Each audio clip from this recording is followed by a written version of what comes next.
संत मिलन को चालिए तजमान मोह अभिमान, जो जो पग आगड़ धरे कोटि यज्ञ समान।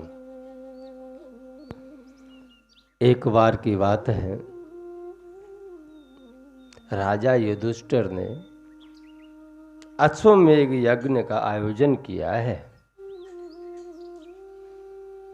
देश विदेश से राजा महाराजा आए हुए हैं।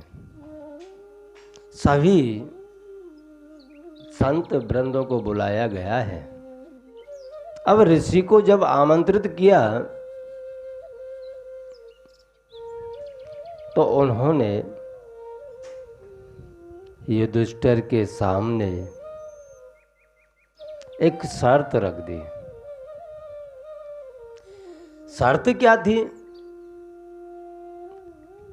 कि अगर युधिष्ठिर यज्ञ कर रहा है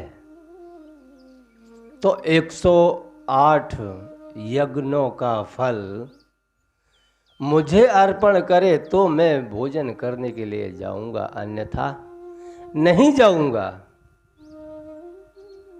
इधर युधिष्ठिर महाराज स्वयं विचार में पड़ गए कि बड़ी मुश्किल से तो मैं एक यज्ञ कर पा रहा हूं। इधर महात्मा जी ने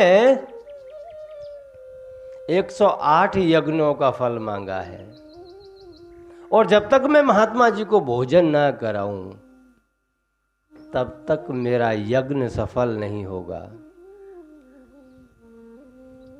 सभी विचार में पड़े हुए निराश होकर के राजभवन लौट करके आ गए, क्योंकि उत्तर देने के लिए ही नहीं था कुछ कि महात्मा को कहें कि तुम चलो हमारे साथ, हम आपको दक्षिणा स्वरूप 108 यज्ञों का फल देंगे। यहाँ निरुत्तर होकर के पांचों पांडव वापस राजमहल में आ गए हैं। इधर चेहरा हुआ उतरा हुआ देखा है द्रौपदी ने, तो द्रौपदी ने युधिष्ठिर से पूछा, महाराज आज आपका ये कमल जैसा चेहरा मुरझाया हुआ क्यों है प्रभु?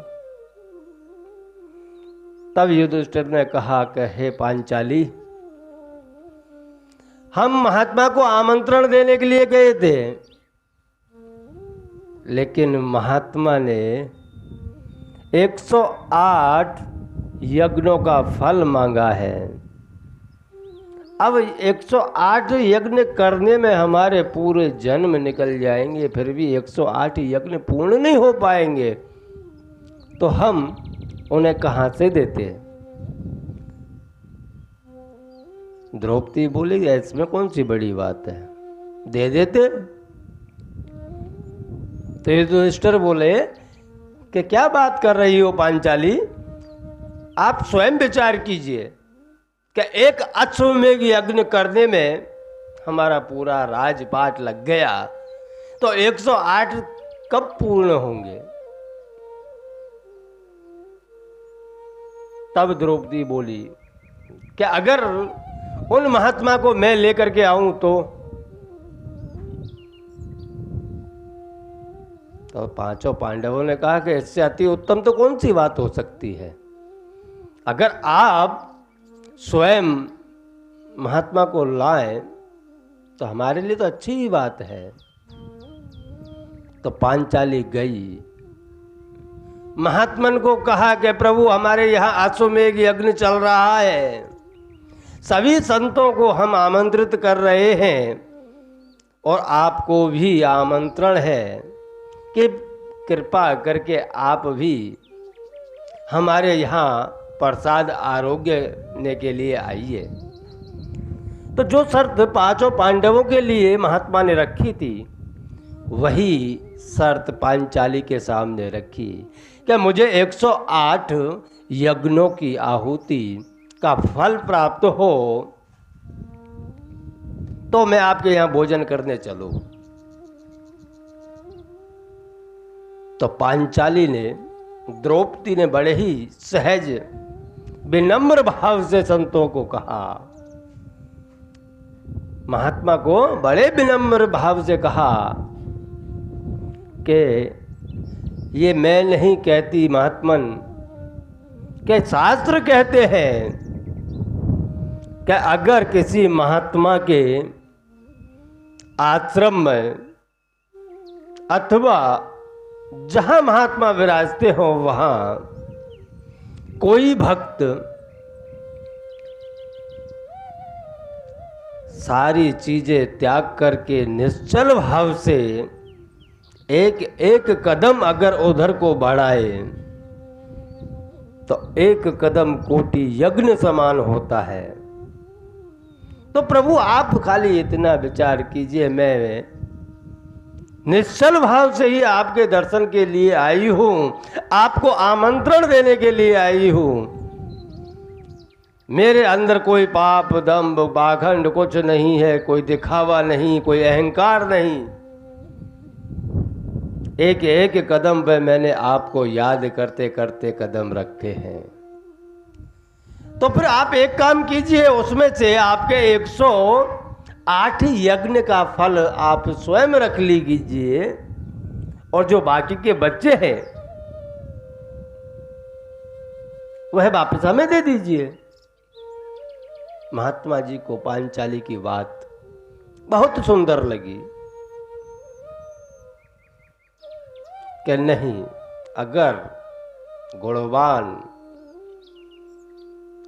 और ज्ञान से निपुण है तो द्रौपदी है।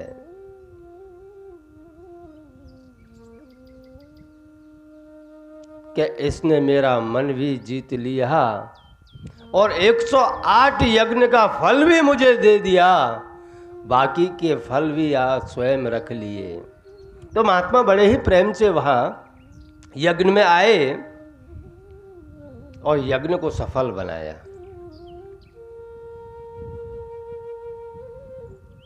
इसीलिए कहते हैं कि कहीं भी जाओ तो सब कुछ त्याग करके जाना है। मान मोह अभिमान, जब तक आप इसको नहीं त्यागोगे तब तक भक्ति प्राप्त नहीं होगी। मैं बहुत सी बार कहता हूं, अगर किसी आश्रम में सेवा करने के लिए जाते हो अथवा किसी संत की सेवा करते हो तो वहां आप स्वयं का मान सम्मान और मोह सब कुछ त्याग करके कीजिए। तो कब आपको क्या फल प्राप्त हो जाए इसकी कोई कह नहीं सकता। इसीलिए कहते हैं कि संत मिलन को चालिए तज मान मोह अभिमान, जो जो पग आगढ़ धरे कोटि यज्ञ समान। क्या एक एक कदम कोटि यज्ञ के समान होता है, लेकिन सब कुछ त्याग करके जाओ। अरे अपना लो फिर आकर के वापस, कौन मना करता है। लेकिन जब भी कोई सेवा करने जाओ निश्चल भाव से जाओ, तभी आपको कोई फल प्राप्त हो सकता है। अन्यथा पेट के अंदर आप, यहां गुजरात में हम कहते हैं ना पेट के अंदर काथी,